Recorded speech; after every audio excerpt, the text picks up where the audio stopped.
We are still working to find out more details about how a missing 14-year-old Jacksonville boy with autism was found last night. He was found safe.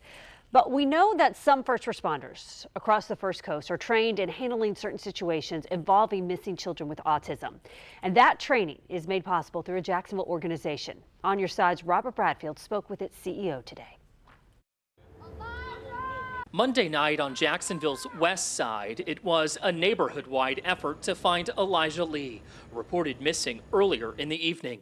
He was found safe. The 14-year-old is autistic, and according to Myron Pincombe, that generally creates some challenges. Different ways, there's, again, getting to know the child because everybody's a little bit different.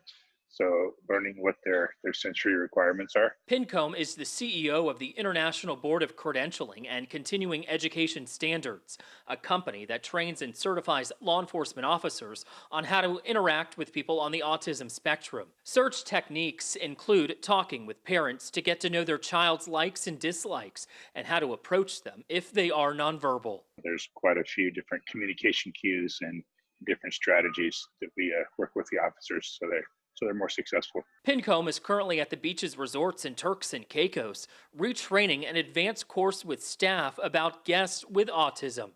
It's a mission that's gone international, as Pincombe hopes families avoid the most dire outcome. Some of the data we've sent out is sometimes it's almost 50% of the cases that something negative happens, either serious injury or death.